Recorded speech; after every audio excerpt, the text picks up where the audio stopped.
संत शिरोमणि आचार्य गुरुवर श्री विद्यासागर जी महाराज की जय। और हम योग प्रणेता पूज्य गुरुवर श्री प्रणम्य सागर जी महाराज की जय। ओम अरहम नमः। धर्म प्रेमी बंधुओं, श्री तत्वात् सूत्र ग्रंथराज जी के चतुर्थ अध्याय की कक्षा में आप सभी का स्वागत है। हम अध्याय 4 में सर्वज्ञ देव द्वारा बताए गए स्वर्ग लोक की व्यवस्था का अध्ययन करेंगे, जो हमारे मोक्ष मार्ग को और भी सुदृढ़ बनाएगा। मोक्षमार्गस्य नेतारं भेक्तारं कर्मभूरतां ज्ञातारं विश्वतत्त्वानां वन्दे तद्गुणलब्धये। देवादिदेव आदिम तीर्थंकर श्री ऋषभनाथ भगवान की, वर्तमान शासन नायक श्री वर्धमान महावीर भगवान की, परम पूज्य आचार्य गुरुवर श्री विद्यासागर जी महाराज जी की। तत्वार सूत्र ग्रंथराज में चतुर्थ अध्याय के माध्यम से देवों का वर्णन चल रहा है। भवनवासी व्यंतर देवों का वर्णन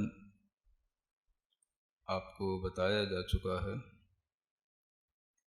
क्रम प्राप्त ज्योतिषी देवों का वर्णन प्रारंभ होना है।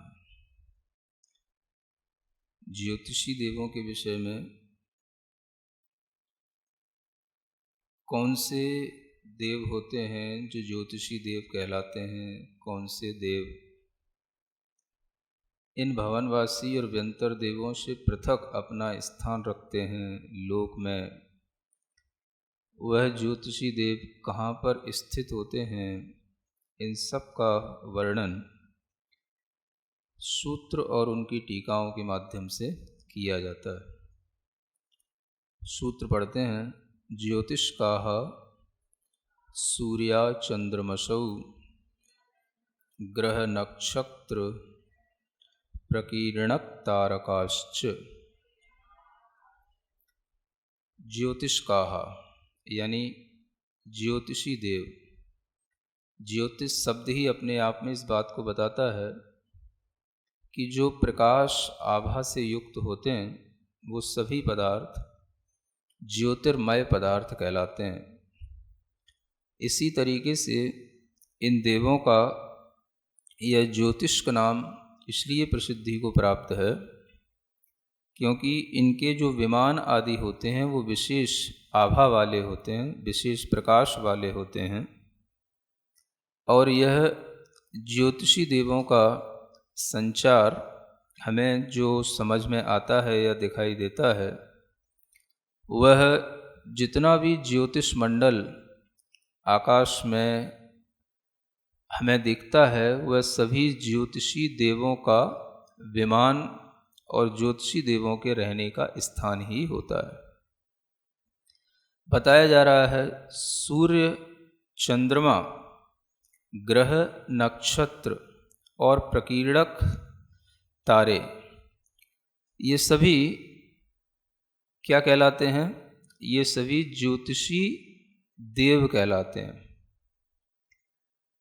सोचने की बात यह है कि सूर्य चंद्रमा ज्योतिषी देव हैं या सूर्य चंद्रमा के जो विमान हैं वो ज्योतिषी देव हैं।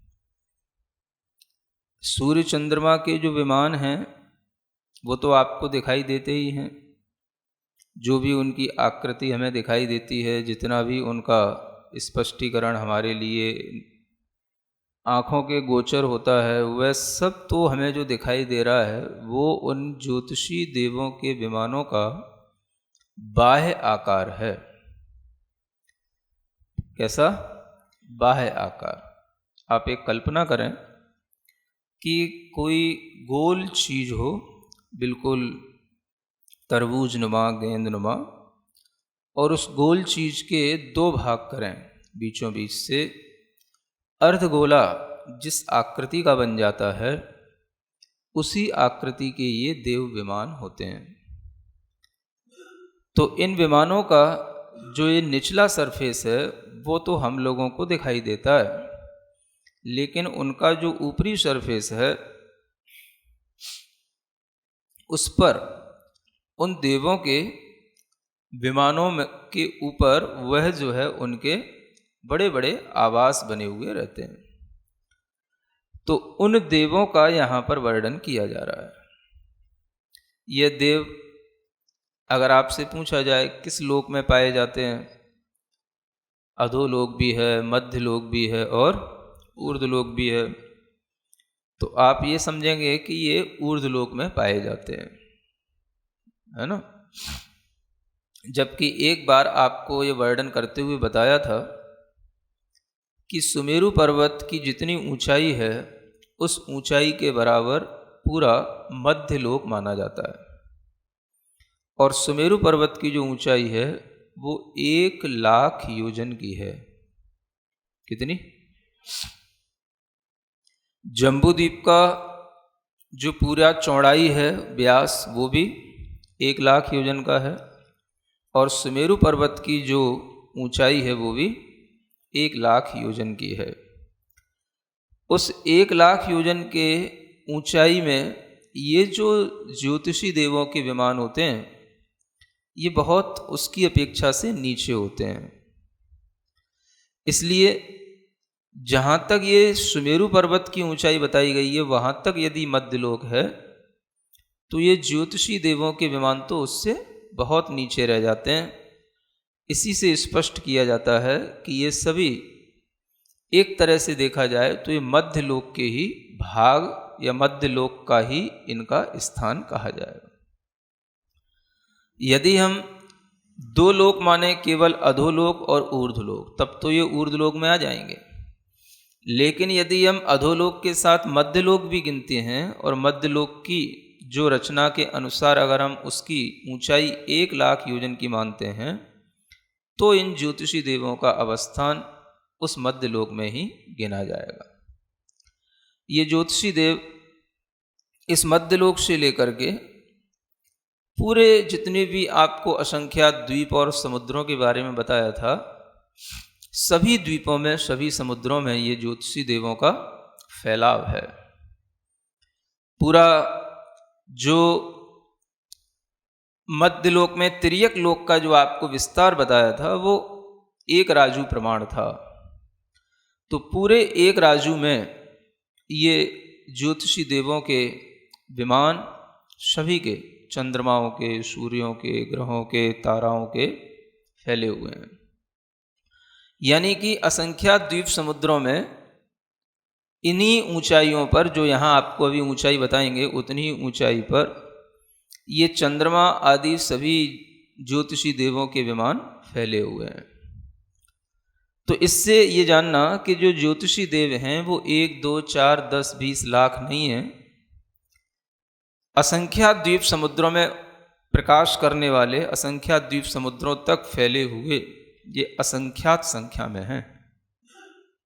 सुन रहे हैं? आए दिन हम सुनते रहते हैं, कभी कभार न्यूज़ भी आती रहती है, वैज्ञानिकों ने खोज कर ली, कुछ और खोज कर ली, पृथ्वी पर और भी नए ग्रह पता कर लिए। आज ही एक न्यूज़ आ गई, समझ आ रहा है, और भी नए 18 ग्रह खोज लिए, न जाने क्या क्या। तो ये सब चीज़ें बताती हैं कि आज के विज्ञान के पास में कोई भी फिक्स इन ज्योतिष लोक की जानकारी कुछ भी नहीं है। कभी कुछ कहना, कभी कुछ कहना, और खोजते ही रहना, है ना। और एक गैलेक्सी है कि असंख्यात गैलेक्सी है कि कितने चंद्रमा हैं, कितने सूर्य हैं, कोई कन्फर्मेशन किसी चीज़ की नहीं है। बस चल रहा है धक्का प्लेट गाड़ी, है ना, विज्ञान के नाम पर। जबकि यहाँ आपको हर चीज़ व्यवस्थित समझाई जाएगी। असंख्यात द्वीप समुद्रों का भी पूरा गणित है। हर चंद्रमा के, सूर्य के विमानों के आकार का भी गणित है। कितने बड़े, कितने योजन, कितने कोश के वो विमानों की लंबाई चौड़ाइयाँ होती हैं। और इन सब गणित के साथ साथ उन असंख्यातों की संख्या का भी पूरा का पूरा वर्णन आता है। इतना व्यवस्थित वर्णन आपको कोई भी विज्ञान देने वाला नहीं है। विज्ञान तो हमेशा अनसर्टेनिटी के साथ ही चलता है। कुछ दिख गया, वो हो गया, और जो नहीं दिखा वो हो सकता है, कभी भविष्य में दिख गया तो कह दिया, नहीं दिखा तो अनुमान से बोल दिया, तो भी वो विज्ञान के खाते पे चढ़ जाता है। समझ आ रहा है? कोई वैज्ञानिक है, यदि वो अपने भी अनुमान से कुछ बोल देता है तो भी वो विज्ञान ही कहलाता है। अगर वो अपने अनुमान से भी बोल देता है कि हाँ ऐसा होता है या हो सकता है या ऐसा है, अगर वैज्ञानिक ने बोल दिया, it means that is proved. समझ आ रहा है? वो वैलिड हो गया। तो इस तरीके के जो लोग बातें मानते हैं, ऐसे बातें मानने वाले लोग प्रामाणिक भी नहीं होते और उनकी बुद्धि भी बहुत अच्छी बुद्धि नहीं मानी जाती, क्योंकि जो किसी की भी बात का कुछ भी विश्वास कर लें, वो लोगों का ज्ञान भी सम्यक ज्ञान की कोटि में नहीं आता। सुन रहे हैं? आपको विश्वास करने के लिए भी कुछ होना चाहिए कि हम किन की बात का विश्वास करें। विश्वास करने के लिए भी हेतु होते हैं, और वो जो लॉजिक दिए जाते हैं वो अकाट्य होते हैं, और जो लॉजिक दिए जाते हैं फिर वो बाद में किसी भी तरीके से डिफ़र नहीं होते हैं। उनमें कोई भी इस तरीके से कुछ पहले कहा था बाद में कुछ कहने लगे, इस तरीके का जो डिफरेंस आता है, ये बताता है कि आपके यहाँ कोई भी बात साइंस में, मतलब कोई भी सर्टेनिटी के साथ भी कोई चीज़ होती ही नहीं है। समझ आ रहा है ना? तो साइंस की अकॉर्डिंग अगर हम कोई बात करते हैं तो वो तो यहाँ कुछ से कुछ समझ में आने वाली नहीं है। आप ये देखें कि जैसा जैन ऋषियों मुनियों ने बताया है, वो बात जितनी साइंस मान ले, समझ लो उतना ही अपने लिए वो साइंस ठीक है, और जितना न माना कोई बात नहीं, आप अपने ज्ञान में रखो कि कहाँ पर क्या है, कितना है, कितनी ऊंचाई पर क्या कुछ होता है। ये जानकारियाँ यदि आपको रहेंगी तो आपका दिमाग व्यवस्थित रहेगा, सम्यक ज्ञान आपका बनेगा, है ना? तो आप देखें कि यहाँ से नहीं, सम पृथ्वी भाग से जब हम ऊपर चलते हैं तो आचार्यों ने लिखा है कि सबसे पहले ताराओं के विमान आते हैं जो 790 योजन ऊपर पहुंचने पर आते हैं। कितना? सबसे पहले क्या आएगा? ताराओं के विमान आएंगे। कहां से चलना है? अब आप अपनी भूमि को और मान लो 6 फीट ऊंचा उठा लो कि 10 फीट ऊंचा उठा लो, कि आपका जो है कहीं पर भूमि का उठाव बहुत ऊंचा है, कहीं पर नीचा है, तो कहाँ से माना जाएगा? इसका भी कोई माप तौल तो होगा, कोई फिक्स जगह तो होगी। तो समभूमि, समतल भूमि वह मानी जाएगी जिसे हम कहते हैं चित्रा भूमि, है ना?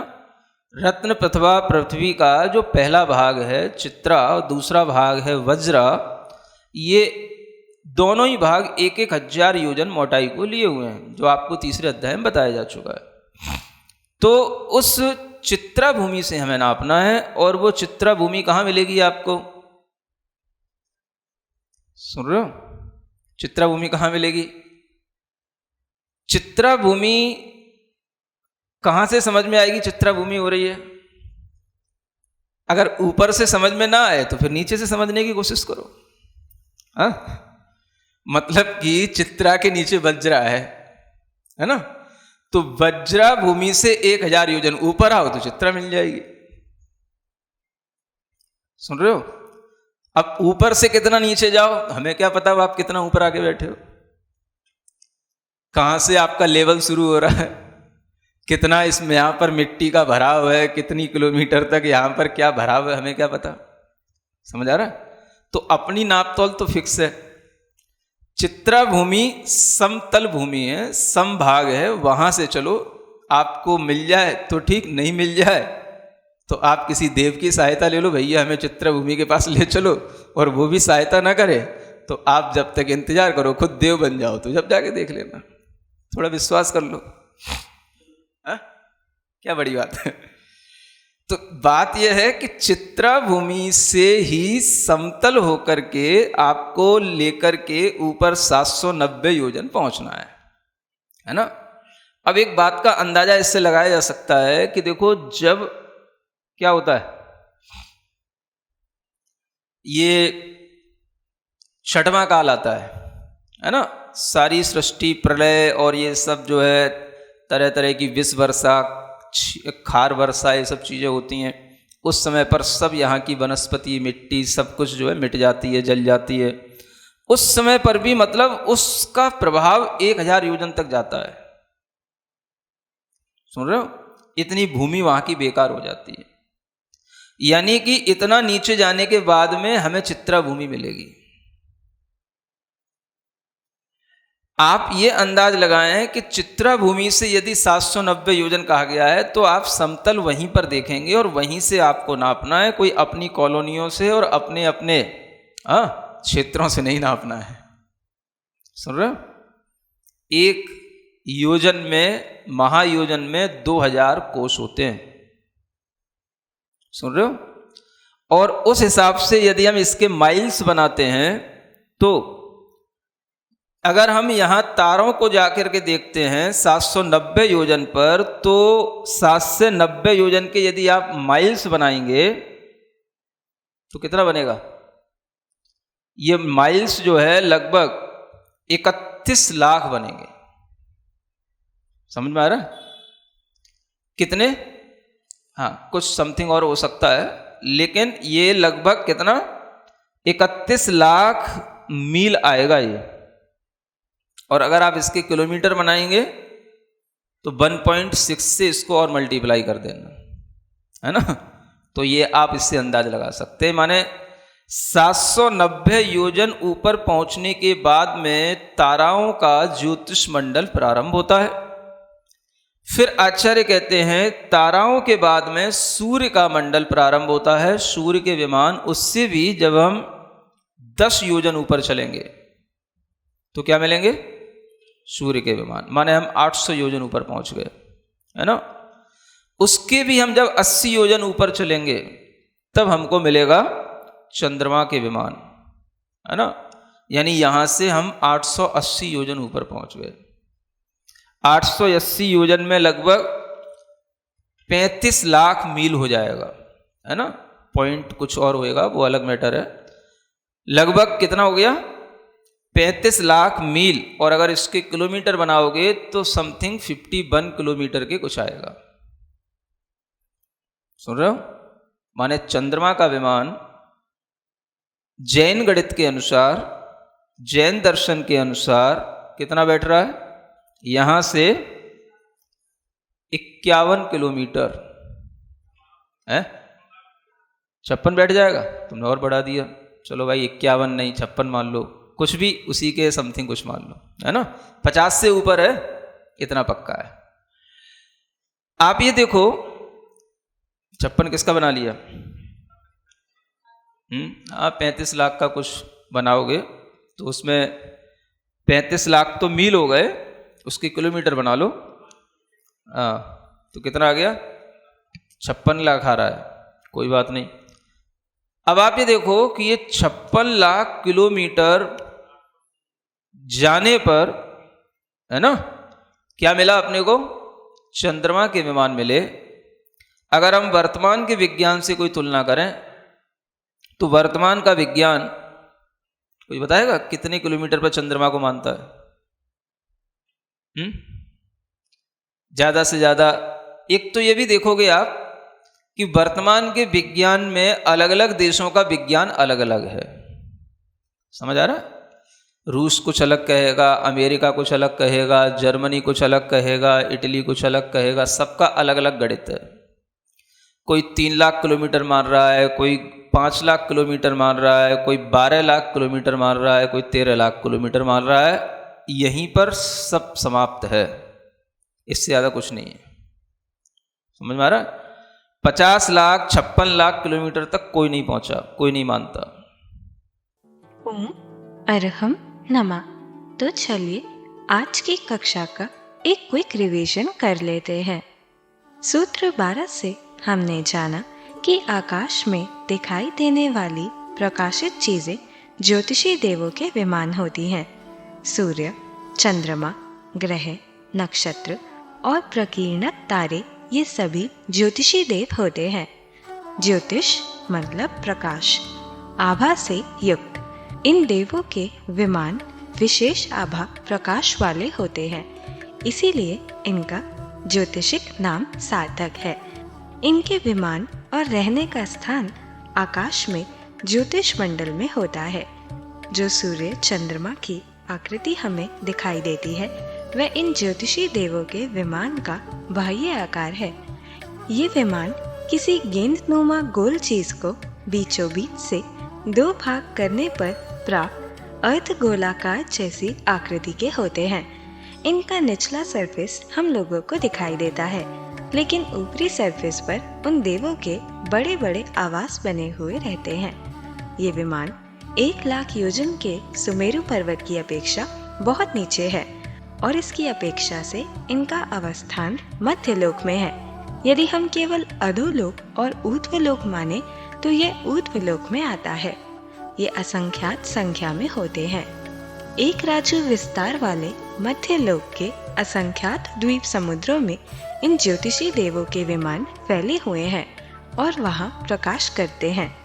हमने देखा कि ज्योतिषी लोक के बारे में विज्ञान अनिश्चित है और हम नए नए ग्रहों आदि की खोज की न्यूज़ सुनते रहते हैं। वहीं जैन ग्रंथों में इसकी सटीक गणितीय व्याख्याएं हैं। असंख्यात द्वीप समुद्रों का भी पूरा गणित है। हर चंद्रमा के सूर्य के विमानों के आकार का भी गणित है और उनके असंख्यातों की संख्या का भी पूरा वर्णन है। हमने देखा कि प्रामाणिक बातों को मानना ही सम्यक ज्ञान है। वैज्ञानिक अपने अनुमान से कुछ भी बोल देते हैं तो वह विज्ञान तो हो सकता है, लेकिन सम्यक ज्ञान नहीं होता। विश्वास करने के लिए भी अकाट्य हेतु लॉजिक दिए जाते हैं, जो बाद में किसी तरीके से डिफर नहीं करते। पहले कुछ कहा, बाद में कुछ कहने लगे। इससे पता चलता है कि साइंस में सर्टेनिटी के साथ में कुछ होता ही नहीं है।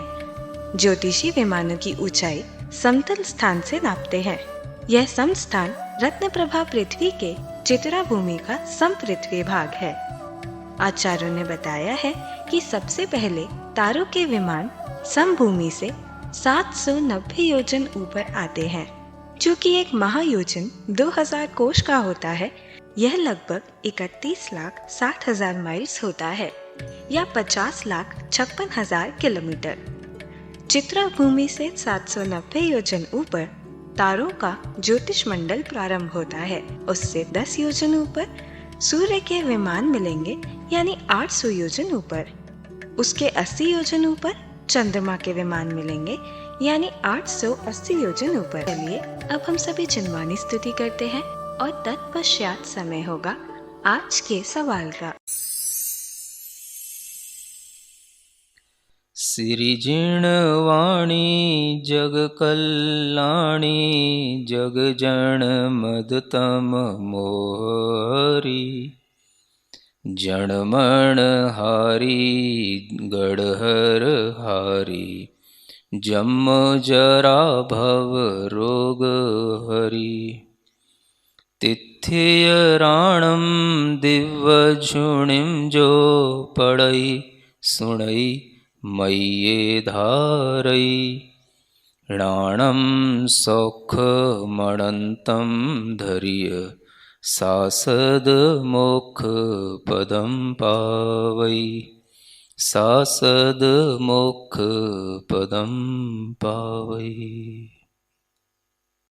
अब समय है आज के प्रतियोगिता प्रश्न में भाग लेकर आकर्षक पुरस्कार जीतने का। आप अपने फोन को QR कोड स्कैन करने के लिए तैयार रखें या लिंक पर जाएं। आप अपना उत्तर चुनकर हमें कल दोपहर 2 बजे तक भेज सकते हैं। 3 भाग्यशाली विजेताओं को मिलेंगे आकर्षक पुरस्कार। विजेताओं के नाम इसी कार्यक्रम श्रृंखला में हर रविवार को घोषित किए जाएंगे। साथ ही सभी प्रश्नों के सही उत्तर भी बताए जाएंगे। आज का सवाल है, चित्रा भूमि से सूर्य के विमान कितनी दूरी पर है? 710 योजन, 790 योजन, 800 योजन, 880 योजन। अध्याय 4 की कक्षा 9 के आज के सवाल का सही उत्तर है भूत। अगर आप किसी कारणवश कोड को स्कैन न कर पाए हो तो आप क्लास की वेबसाइट पर जाकर उन्हें अटेम्प्ट कर सकते हैं या दिए गए लिंक और QR कोड को स्कैन कर सकते हैं।